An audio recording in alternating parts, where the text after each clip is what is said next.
पूछो पूछो पूछो, खुल के पूछो, जो पूछना है पूछो, कोई बात नहीं। सर जुलाई के अटेम्प्ट पे आपका रिव्यू क्या है? अरे क्या बात कर दी।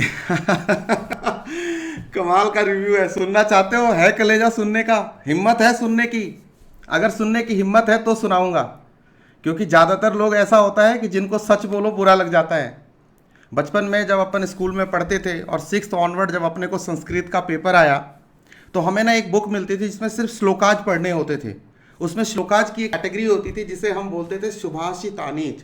सुभाषितानीज, जिसमें कि कुछ अच्छे अच्छे श्लोक होते थे जो हमें लाइफ में फॉलो करनी चाहिए, नहीं करनी चाहिए, क्या करना चाहिए, नहीं, मैनर्स सिखाने वाली बातें होती थी उसके अंदर। तो दो श्लोक उसमें से मेरे को बहुत फेवरेट लगे। एक जो मैं क्लास में काफ़ी यूज़ करता हूँ और एक मैं अभी बोलता हूँ। सत्यम वदेत प्रियम वदेत सत्यम अप्रियम न वदेत। सच बोलो, प्रिय बोलो, अप्रिय सत्य ना बोलो। लेकिन तेरा जो क्वेश्चन है ना शुभम, ये क्वेश्चन है कि मुझे कुछ ऐसा बोलना पड़ेगा जो सच होगा लेकिन मुश्किल होगा। जुलाई 20 के अटेम्प्ट के बारे में मैं मोटे मोटे तौर पे बोलूँ तो सबसे पहले उन सारे बच्चों को मैं सैल्यूट करूंगा जिन्होंने इतनी एडवर्सिटीज़ के बावजूद भी अटेम्प्ट दिया। उनकी ब्रेवरी के लिए, उनके जज्बे के लिए, उनके स्ट्रगल के लिए, उनके संघर्ष के लिए मैं बिल्कुल उन सबको बड़ा वाला सैल्यूट देता हूँ। और बहुत सारे बच्चे, उनके लिए मेरे को बहुत तकलीफ होती है जिनके की कोविड की वजह से जो बहुत ही ज़्यादा परेशान थे। फाइनली उनको ऑप्ट आउट मिला और उनको अब नवंबर में अटेम्प्ट करना पड़ेगा, लेकिन अल्टीमेटली उनके 6 महीने का नुकसान हुआ। पहली स्टोरी तो यहाँ से शुरू होती है जुलाई अटेम्प्ट की। So I give a big salute to all the brave students who appeared in this attempt, number 1। अब बात आती है कि सर ये अटेम्प्ट कैसा रहा, क्या प्रेडिक्टेबल था, सिमिलर लाइंस पे था, कुछ अलग था, क्या कुछ कहानियां कह गया? तो यस, पहले कुछ प्रॉब्लम्स, पहले कुछ ऐसी बातें बात करता हूं जो हुई।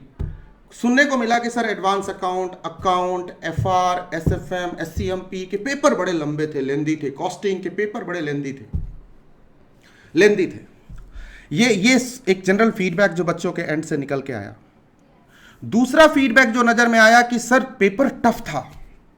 सर पेपर उन एरियाज से था जिसको कि अपन एलिमिनेट करके जाया करते थे। कैसे? मतलब किसी सर ने तुम्हें एबीसी एनालिसिस दिया, उसमें से कुछ टॉपिक तुमने क्लास में उन्होंने पहले ही कटवा दिया, ये करना है, ये नहीं करना है, ये बेटा कर लेना, ये बहुत इंपॉर्टेंट है, यहीं से आता है, इससे आएगा ही नहीं, ये कर लेना, इसी से एग्जाम आएगा। ऐसे ट्रैप्स में आप फंस गए और अल्टीमेटली जब आप एग्जाम में गए तो कहीं कहीं ऐसे एरिया, छोटे छोटे चैप्टर्स जिन पे आप शायद इतना फोकस नहीं करते थे, और वहां से इतने सारे क्वेश्चन आए कि तुम्हें लगा कि ये तो पेपर ही टफ हो गया, अनप्रिडिक्टेबल हो गया। और कई लोगों ने इसको कहा कि सीएज के जो एग्जाम्स थे इस अटेम्प्ट में, वो in the history of ICI बहुत टफ थे। ठीक, ऐसी बहुत सारी चीजें सुनने को मिली। एबीसी इंपॉर्टेंट, जबकि एबीसी एनालिसिस मैं भी करता हूँ क्लास में, इंपॉर्टेंट क्वेश्चन की लिस्ट मैं भी देता हूँ। बट ऐसा कहते हुए मैं तुम लोगों को क्या कह रहा हूँ? देखो अभी तुम लोग क्लास कर रहे हो, मैंने कहा हर एक दोस्त जरूरी होता है, ये स्लोगन है ना क्लास का। हर एक कॉन्सेप्ट जरूरी होता है, हर एक कॉन्सेप्ट इंपॉर्टेंट है, सबको एट लेंथ करना है, इन डेप्थ करना है। जहां से छोड़ के जाएंगे इंस्टीट्यूट, वहीं से क्वेश्चन पूछेगा। बोलो अभी बोला कि नहीं क्लास में? कितने लोग मेरे से एग्री करते हैं? कोई एक छोटू से छोटू भी वर्ड, टर्मिनोलॉजी, की टर्म्स को भी अपन जाने देते हैं क्या? चाहे वो चैप्टर 5 में पढ़ने वाले, बट अभी चैप्टर 3 में और यहां उसका जिक्र हो गया, उसको इधर ही निपटाते हैं क्या? इंस्टीट्यूट ऐसे ही सोचता है। और बदले बदले से सरकार नजर आ रही है। डायलॉग मेरा कम से कम 2 साल से तो हर बच्चे के जुबान पे है, जो भी मेरे से पढ़ता है, यूट्यूब पे मेरे को फॉलो करता है, उसके जुबान पे होगा। इस अटेम्प्ट की कुछ खास बातें कुछ ऐसी रही। एक तो क्वेश्चन को एट लेंथ दिया।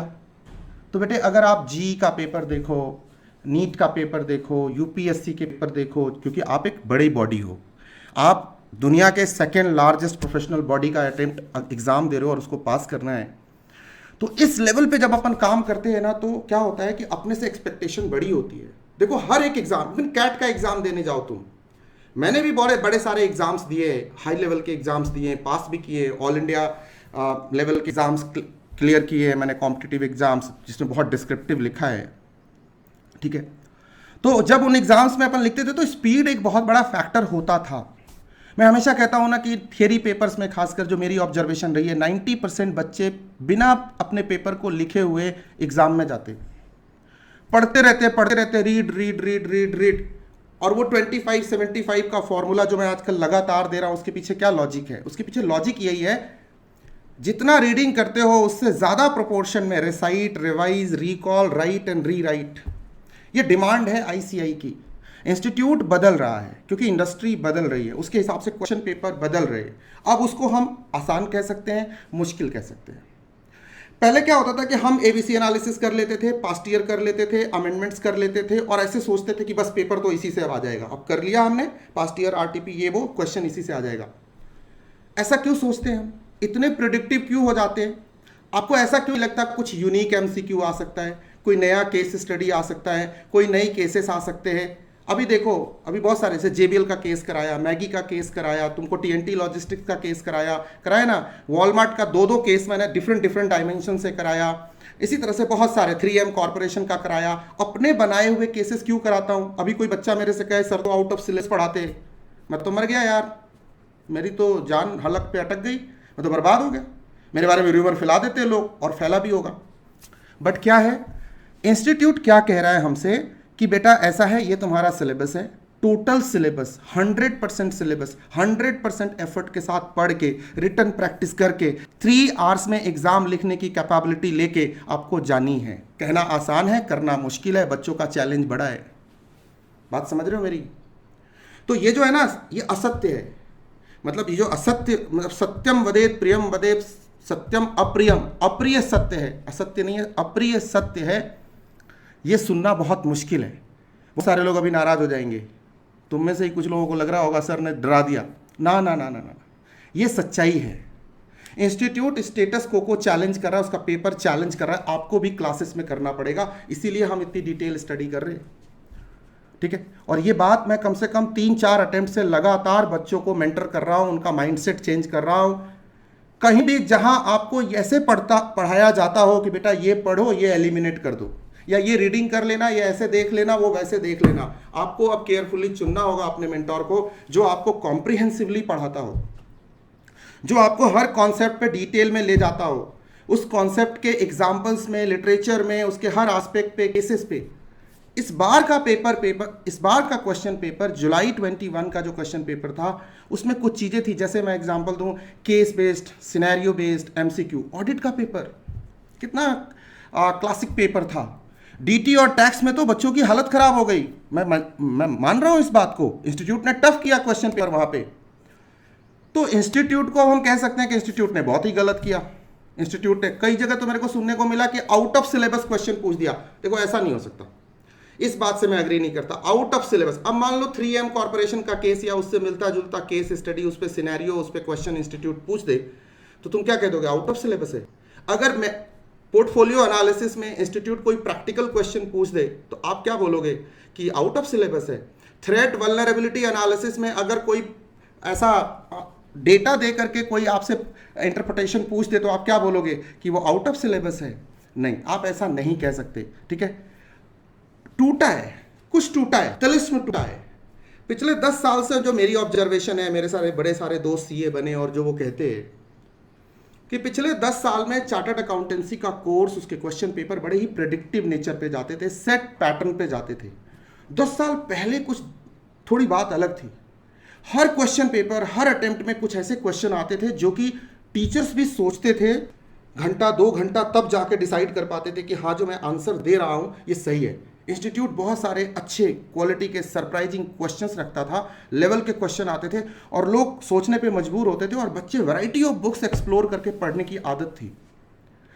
जो इसके पहले वाला जो कोर्स था 17-18 से पहले जो ओल्ड कोर्स चल रहा था, उसमें क्या हुआ कि काफ़ी साल तक रट्टे का बाजार बड़ा गर्म रहा।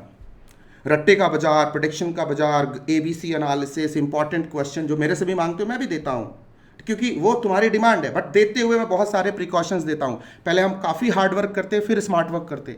एलिमिनेशन को मैं अलाउ नहीं करता, क्लास में भी नहीं, बाहर भी नहीं। Eliminations are not allowed. तो मेरे हिसाब से इस अटेम्प्ट में वो सारे जिंक्स टूट गए।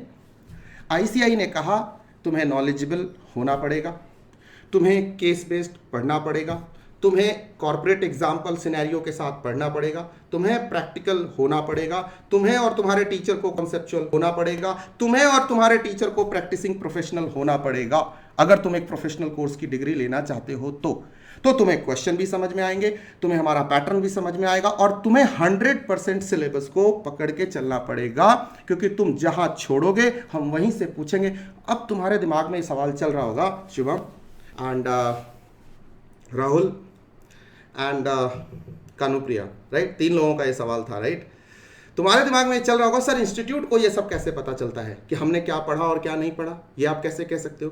देखो भाई, सीधी सी बात है, बोर्ड ऑफ स्टडीज है, उसके पास भी बहुत बड़ा सेट ऑफ टीचर्स हैं, उसके पास भी हर डिपार्टमेंट के टीचर्स हैं, वे मार्केट को समझते हैं, लोगों से कम्युनिकेट करते हैं, बच्चों से कम्युनिकेट करते हैं, मार्केट की नर्व को समझते हैं, उनके पास भी डेटा रिसर्च, डेटा कलेक्शन, उनके पास भी एक्सपर्ट्स है बेटा।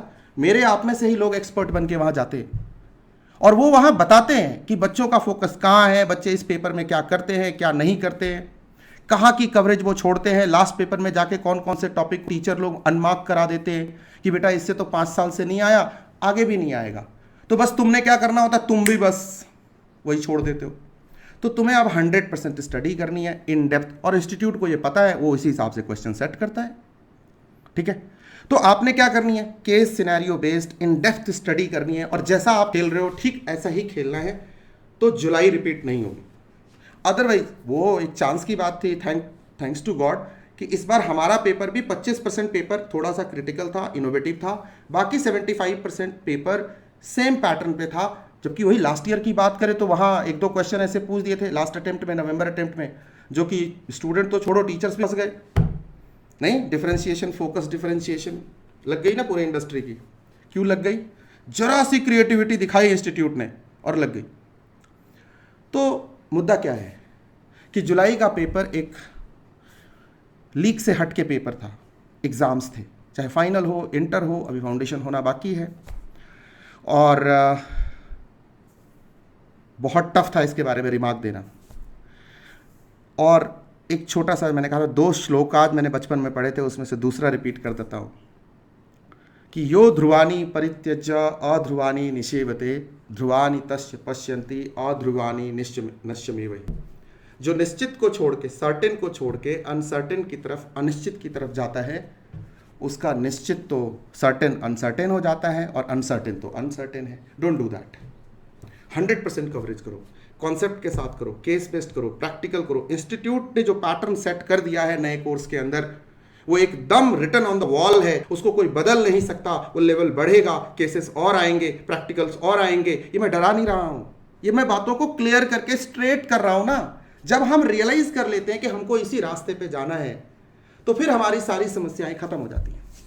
और जब तक हमें रियलाइजेशन नहीं होती कि एक्चुअली जाना किस रास्ते है, तब तक हमें लगता है ये मुश्किल है। और ये जो पास्ट ईयर, ये जो ABC एनालिसिस कर लेंगे, वो भी कर लेंगे। ये वेरी वेरी हॉट है, ये थोड़ा सा कम हॉट है, ये थोड़ा बिल्कुल हॉट भी नहीं है, कूल है। तो अलग अलग लेवल के कॉन्सेप्ट होते हैं, हर एग्जाम में होते हैं। तुम देखोगे जी में, नीट में, UPSC में, हर एग्जाम के बाद उनके जो प्रोफेसर्स हैं, मतलब मैं बहुत सारे दोस्त हैं मेरे जो पढ़ाते हैं उन फील्ड्स में, वो कहते हैं यार हर अटेम्प्ट में कुछ ऐसा आता है कि एक नया पैटर्न सेट हो जाता है क्वेश्चन का, और फिर हमें बहुत सारा रिसर्च करना पड़ता है।